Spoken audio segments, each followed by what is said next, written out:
네, 이번 순서는 전직 의원들의 날카로운 시각으로 정치권 이슈와 현안들을 깊이 있게 파헤쳐보는 맞짱 토론입니다.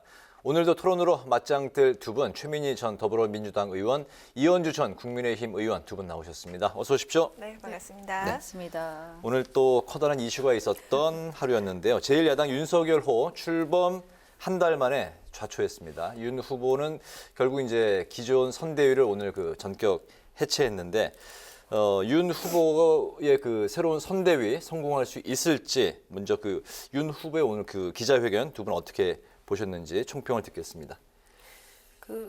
이게 성공할 거다 안 할 거다 이렇게 평론하는 건 우리들 몫이고 국민의힘은 무조건 성공시켜야 되는 거죠. 일단 네. 그 성공이 뭘 의미하건 일은 하는 조직으로 돌아가야 된다.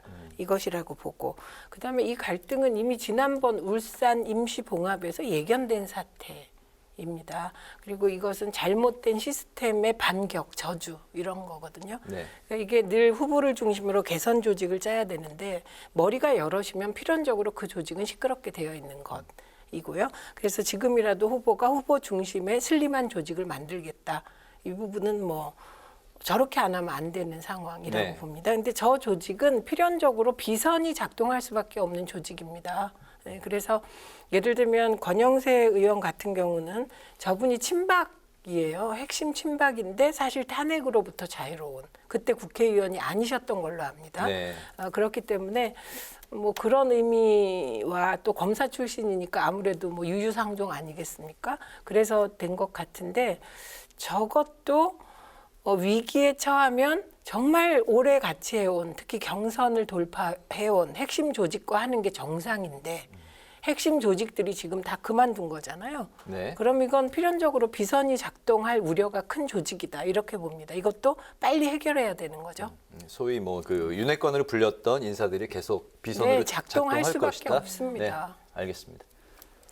이거 예견된 상황인 것 같아요. 그때 울산 때도 그렇고 어차피 이제 너무 이렇게 막 여기저기 이렇게 몇 개의 세력이 있다 막 이렇게 돼 있었기 때문에 다만 이제 후보가 예를 들어서 정치를 오래 했고 노련한 사람 같으면 그 많은 세력들을 정리하고 이렇게 지휘할 수 있을지 모르겠으나 그래도 바람직한 구조는 아니었는데 근데 더더군다나 후보가 정치 경험이 별로 없기 때문에 저렇게 했을 때는 반드시 문제가 생길 수밖에 없었던 거였죠. 그래서 어쨌든 슬림화하는 것은 필연적인 이제 수순이었는데요.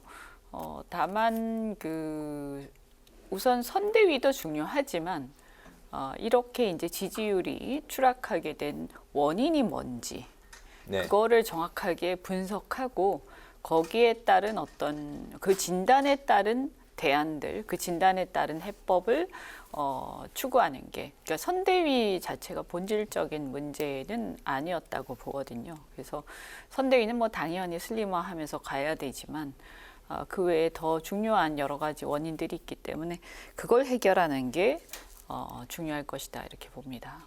네.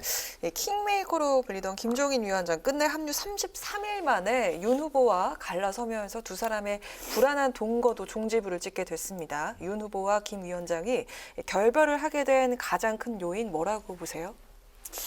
근데 처음부터 이렇게 전권을 김 위원장은 달라고 했고요. 또 김 위원장은 보통 지금까지 킹메이커로서 역할을 할 때마다 정권을 본인이 행사를 할 때였거든요.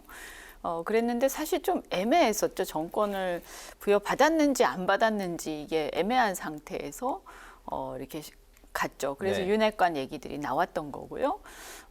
근데 이제 사실 그 전에 문재인 대통령이나 박근혜 대통령 같은 경우에는 정권을 김 위원장한테 줘도 크게 문제가 안 됐던 게 그분들 자체가 그 진영과 당에서 굉장히 지위가 확고한 분들이셨어요. 그랬기 때문에 이렇게 다른 사람한테 정권을 줘도 상황 얘기가 불거지지 않는 구조죠. 근데 윤 후보 같은 경우에는 본인 자체가 정치적으로 어떻게 보면 이제 신인이고 또 우리 당에서도 상당히 이제 막 몇 달 전에 합류한 상태이기 때문에 뿌리가 깊지 않아서 정권을 이제 준다라고 하더라도 이것이 나중에 상황론이 나오고 또 당원들하고 사이에서 갈등이 있을 수밖에 없습니다. 그래서 이것은 저는 처음부터 이게 좀 한계가 있는 관계였다라고 봅니다. 그래서 뭐 계기는 연기 발언 때문에 된 것 같은데요. 어떻게 보면 그 발언 자체가 그러한 구조적 문제들을 불거지게 했던 그런 발언이죠. 그래서 결국에는 그냥 이 결별할 거를 결별했다.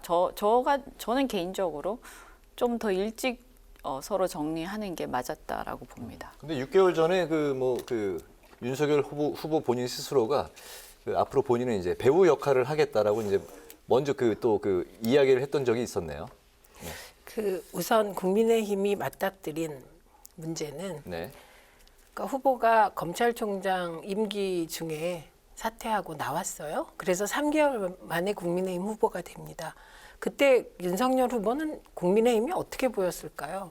정말 저는 정말 정치 별거 아니네. 정치권 별거 아니네.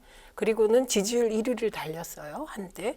그러면 야 진짜 내가 그 임기 중에 나와서 사퇴까지 하고 문재인 대통령이 임명했는데 그쪽에선 배반한다고 했는데 내가 이렇게 지지율까지 높으니 기성 정치권이 얼마나 우습게 보였습니까? 이 마음 자세 하나 후보의. 그리고 또 하나는 그런데 후보는 그렇게 생각해도 객관적으로는 사실 우리들은 다 저렇게 준비가 안 돼서 될까 이렇게 보고 있었단 말이죠. 그러니까 국민의힘의 선대위 사정을 보면 다 너도 나도 내가 없으면 선거가 안 된다고 생각하는 거예요. 그 가장 대표적인 인물이 김종인 위원장. 그러니까 정권을 달라고 하는 거예요. 저는 무슨 권위로 그러시는지 모르겠더라고요. 두 번째, 이준석 대표? 나 없으면 2030 표가 안 와. 이렇게 생각하는 거예요. 김병준 위원장? 나 없으면 자유주의 국가 제대로 못 만들어. 나 없으면 뭐 그 중도 못 가져와. 김한길 전 대표. 이런 생각들을 하시는 것 같아요. 그가 없으면 선거를 못 치르는 사람은 대선 과정에 딱 한 명밖에 없습니다. 후보예요.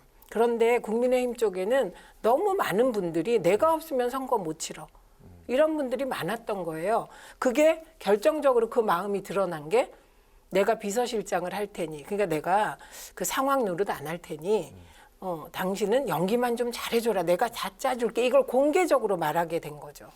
저는 그걸 비공개로 얘기했다면 윤석열 후보가 기분이 나빴을까? 안 그랬을 것 같거든요. 네. 그래서 그 배우 연기 그 장면은 이런 배경 속에서 너도 나도 다 후보가 내가 없으면 선거 못 치른다는 저는 그런 약간의 근자감 같은 거, 그 근거 없는 근자감이 국민의힘의 오늘을 초래한 다른 정서적 요인이라고 봅니다. 네. 네, 윤석열 후보가 선대본을 이끌 새 선장으로 권영세 의원을 내정했는데요. 이 질문은 이현주 전 의원께 한번 드리도록 하겠습니다. 사실 그 전에 홍준표 의원에게 이 선대위원장직을 삼고초려했다가 불발했다는 이야기가 나오는데 이거 사실입니까?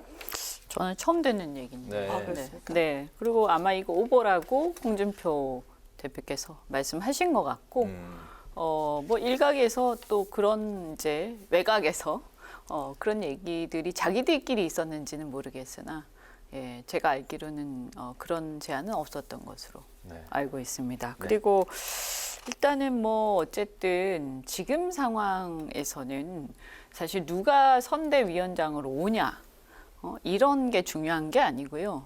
우선 후보가 자신의 어떤 방향과 목표를 명확하게 설정하고 나는 이런 전략과 이런 내용, 이런 목표를 가지고 대선을 치르겠다라는 것을 먼저 명확하게 좀 해야 됩니다. 그래야 거기에 맞는 사람이 와서 도와야 되는 거거든요. 네네, 예. 알겠습니다. 선대위 해체에 앞서서 이제 지도부 사퇴 도미노가 이제 이어졌었고, 이준석 당대표에 대한 그 사퇴 목소리가 이제 점점 더 압박이 세지고 있는 상황인데, 이 대표는 물러날 뜻이 이제 전혀 없음을 이제 분명히 하고 있습니다. 두 분께서는 이제 어떤 생각 갖고 계신지 듣겠습니다. 이준석 대표 계속 고수해야 되는 것인지 아니면 이 상황에서 선대위 해체와 함께 자신도 대표직을 내려놔야 되는 것인지 어떻게 생각하십니까? 선대위하고 대표는 상관이 없으니까요. 그러니까 일단은 안 내려놓겠다 이렇게 할 것 같고요. 그냥 상식적으로. 네. 그러면 이준석 대표를 대표직에서 물러나게 할 것인가 말 것인가. 이게 국민의힘 국회의원들의 고민이겠죠. 지금. 물러나게 하는 방식이 없는 건 아니에요. 탄핵이라는 극단적인 절차가 있다고 하더라고요. 아, 국민의힘에. 대표직에 대한 탄핵이요. 네. 네, 그 경우는 뭐 내부 절차고 또 하나는 지도부를 와해시키는 방법이 있습니다. 이게 2012년에 이해찬 대표를 물러나게 할 때 김한길 전 대표가 최고위원으로서 그만두면서 최고위원들이 사퇴하면서 이해찬 대표를 물러나시게 했거든요. 네. 그 방식을 또 누군가는 머릿속에 그리고 있겠죠. 근데 이게 다 국민들 앞에서 이런 방식으로 대표를 쫓아낼 것인가? 저는 해서는 안 되는 방식이라고 봅니다. 대선을 앞두고 그건 아닌 것 같고 또 하나의 방식은 권영세 지금 그 의원이 원래 이분은 친박 핵심인데도 친박 핵심 아닌 듯한 뭔가 좀 합리적인가? 검사인데도 검사 아닌 줄 알아요. 검사 출신이셨거든요. 네. 그러니까 그분의 정치력에 기대 보겠다가 이준석 대표의 마지막 워딩이에요. 사실은 문제를 드렸다. 곧 해답을 오늘 중으로 풀지 안 풀지 뭐 이런 얘기했잖아요. 그게 권영세 의원의 정치력에 한번 기대 볼까? 뭐 요 정도 워딩이라고 생각합니다. 그러나 이준석 대표의 경우는 이준석 대표가 얘기한 전제 조건 하나가 풀렸잖아요. 사무총장이 물러났어요. 네네. 그러니까 그 지는 척하고 들어갈 조건이 하나 마련되어 있는 거죠. 그러나 해답이 자기에게 맞지 않는데 들어갔을 때는 사실 그게 더 청년 정치인으로서 미래가 없는 거기 때문에 아마 오늘 그 해답이 뭔지 네. 그런 식으로 해답을 물어도 될까 이런 생각도 들고 뭐 그렇습니다. 근데 이준석 대표는 오늘 워딩으로 봐서는 완강했던 마음이 약간 풀어진 것으로 보입니다. 아, 그래요? 네. 어떻게 보십니까? 탄핵이라든가 뭐 이런 거는 아마 제가 알기로는 요건을 충족시키려면 한 8, 9만 명 정도의 책임 당원들의 서명이 있어야 되는 걸로 알고 있고요. 아마 그거는 확보하기 쉽지 않을 거고 네네. 또 최고위원 사퇴도 반 이상이 사퇴를 해야 되는데 그 숫자도 확보하기 쉽지 않을 겁니다. 그리고 무엇보다도 그렇게까지 해서 사퇴시켜야 하느냐. 그러면 왜 이준석 대표가 사퇴를 해야 된다고 생각하느냐. 물론 지금 여러 가지 부적절한 행위라든가 뭐 조금 약간 보면 대표로서 너무 나간 거 아니냐 이런 비판들은 있습니다. 그런데 그럼 사퇴를 하면 그 문제가 해결되느냐라는 거죠. 그러니까 주로 사람들이 얘기하는 게 당에 대한 너무 지나친 또는 윤 후보에 대한 너무 지나친 비판을 이걸 거의 조롱하다시피 하는 그런 발언들을 온 그 방송과 이런 언론에서 하고 있다. 그래서 오히려 낙선 운동하는 것 같다. 이런 비판 아닙니까? 그러면 제가 볼 때는 그게 대표를 한다 안 한다 하고 크게 상관은 없는 것 같아요. 그만두고 오히려 홀가분하게 더 많이 이렇게 비판할 수 있기 때문에 저는 그렇게 해서 사이가 나빠진 상태에서 걷잡을 수 없는 상황이 올 것이기 때문에 이것은 사퇴시키는 것이 해법은 아니다. 만약에 그게 걱정이라면. 그리고 저는 그렇게 되면 거의 파국으로 가는 거죠, 당이. 그래서 그건 선거를 거의 포기하는 상황이 되는 거고요. 절대 있어서는 안 된다. 그건 아무리 이준석 대표가 부적절한 행위를 하더라도 후보나 이런 사람들이 직접 설득을 해서 완화시켜야 되는 것이지 사퇴라는 그런 극단적 해법으로 갈 것은 아니다.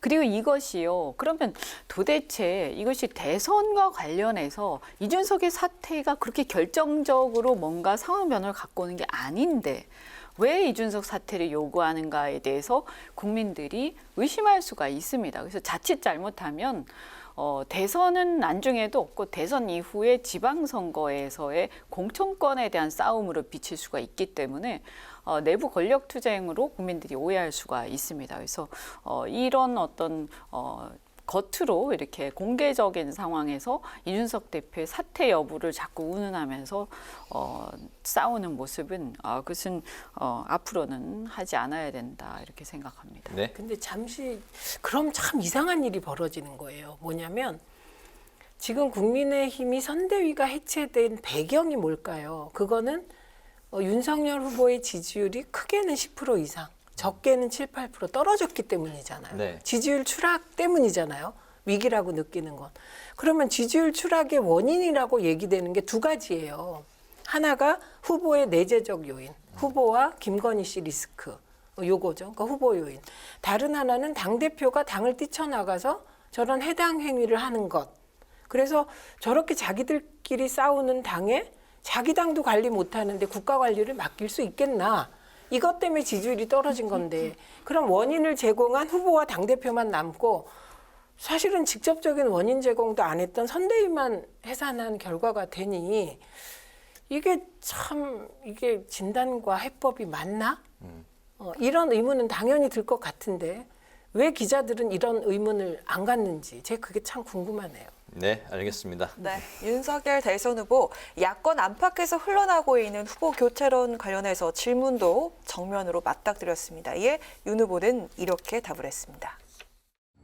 후보자 교체론도 얘기가 나오고 있는데 모든 것을 국민들께 맡길 생각이죠. 지금은 제가 제1야당의 후보로 선출됐기 때문에 국민들께서 부족하시다고 생각되는 점이 있으면 선거운동이라는 것은 정부의 최고 의사결정권자가 되는 단순한 경쟁만이 아니고 그러한 자질을 만들어 나가는 과정, 또 국민들의 뜻이 어떤지를 자기가 그동안 몰랐던 것을 깨달아가는 과정, 배우는 과정이라고 저는 생각을 합니다. 또 안 후보와의 단일화에 대한 생각과 소통할 계획은 혹시 있으신가요? 단일화 얘기라는 것을 지금 선거 캠페인을 서로 벌이고 있는데 그것은 정치 도의상 맞지 않는 일이라고 저는 생각합니다. 네, 윤석열 후보 교체론이 맴돌고 있습니다. 국민의당 안철수 대선 후보는요, 오늘 나온 2030 여론조사에서 윤 후보를 앞서기도 했는데요. 이 제1야당 후보 교체가 현 시점에서 가능할지 들어보도록 하겠습니다. 먼저 이현주 전 의원님. 후보 교체론이 나오는 거는 뭐 그만큼 상황이 심각하다 이런 얘기 아니겠습니까? 그래서 뭐 그것은 어쨌든 정무적인 영역이고 정치적인 영역이라서 제가 뭐라고 말씀드릴 사안은 아니고요. 네. 결국에는 국민들의 지지가 얼만큼 유지되고 반등할 것이냐 이게 중요하지 않겠습니까? 네. 네. 네네. 최 의원께서는 오늘로 미룬 안철수 후보를 둘러싼 단일화 전망도 함께 답을 해주시겠습니까? 그러니까 이번 선대위 해산 그리고 새롭게 후보 중심으로 구성하겠다.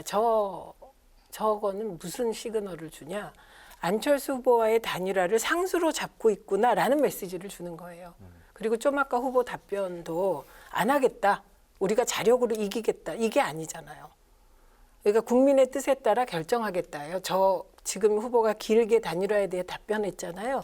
그걸 한마디로 요약하면 국민의 뜻에 따라 결정하겠다. 이건 뭐냐? 지지율 추이를 보겠다. 이런 얘기로밖에 볼 수가 없거든요. 그러니까 역시 안철수 후보와의 단일화는 국민의힘의 어떤 세력은 상수로 보고 짠 것이다. 이번에. 그래서 그 단일화를 예견하면 어떻게 되냐? 예를 들면 김종인 위원장이나 소위 중도 쪽으로 가자는 분들이 중요하지 않죠. 일단 단일화에서 이겨야 되니까. 단일화에서 이기려면 당연히 우리 핵심 세력을 결집해야 된다. 요거에 방점을 둔 조직 개편으로 가게 될 수밖에 없는 거예요. 지금 흐름은. 그럼 안철수 후보는 어떻게 할 것이냐. 김종인 위원장이 튕겨져 나온 거잖아요. 그러면 과연 안철수 후보는 내가 저 당에 들어가서 후보가 될 수 있을까? 된들 선거운동 할 수 있을까? 이후에는 어떻게 되는 걸까?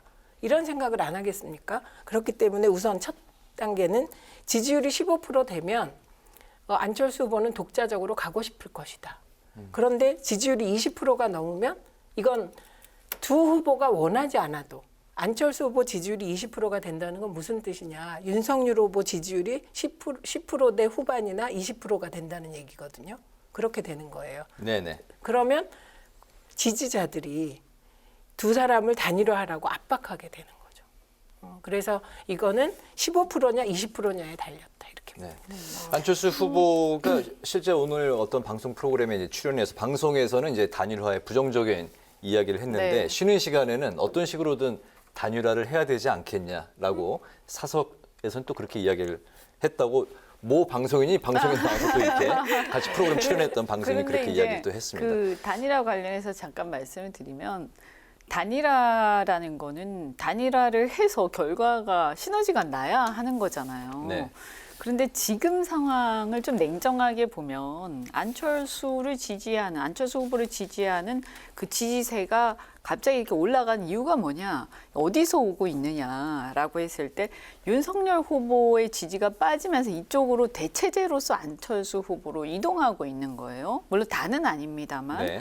그랬을 때 그러면 윤석열 후보를 비토하면서 안철수 후보를 선택을 하고 있는데 이게 안철수 후보로 단일화가 되면 모르겠지만 다시 윤석열 후보로 단일화가 됐을 때 이 표가 과연 돌아갈 것인가 저는 굉장히 회의적이다. 그랬을 때 지금 이제 그래서 우리가 여기서 알 수 있는 게 뭐냐 하면 우선 본인에 대한 지지가 빠지는 상황 그리고 이렇게 하락세를 빨리 멈추고 극복을 해야 단일화에 의한 시너지도 기대할 수가 있다. 네. 그것이 안 되는 상황에서는 단일화도 난망하다고 보고요. 안철수 입장에서도 이것은 사실은 안철수 후보를 마치 당연히 단일화할 어떤 대상으로 보는데 이것도 문제라고 저는 생각을 합니다. 안철수 후보도 자신이 원하는 바가 있어서 뭔가 목표가 있어서 나왔을 텐데 그러면 이분의 입장에서 봤을 때 단일화를 했을 때 그 단일화를 해가지고 이길 수 있을 때 단일화에 대해서 관심이 가는 것이지 단일화를 했는데 자기가 후보도 아닌데 상대한테 양보를 했는데 결과가 지게 된다. 그럼 이건 최악이거든요. 그래서 이기지 못할 단일화는 하지 않을 것이다. 그리고 만약에 아까 15% 20% 말씀하셨습니다만 일단 제가 볼 때는 한 15% 정도가 되면 사실은 보전을 받을 수가 있습니다. 그래서 단일화해서 내가 후보가 될 수 있을 것 같으면 아마 할 것이고 본인이 아니라 이 자체 승패 자체가 공정하게 안 될 수도 있다라고 생각을 하게 되면 저는 안 할 가능성이 굉장히 높다. 지금 상황은 이렇게 그 선대위뿐만이 아니라 후보의 지지가 하락세가 지속되는 한 저는 단일화에 대해서 너무 지나치게 낙관론을 펴는 것은 그래서 굉장히 비현실적이라고 생각합니다. 알겠습니다. 단일화 앞으로 어떻게 흘러갈지 계속 좀 지켜봐야 될 것 같고요.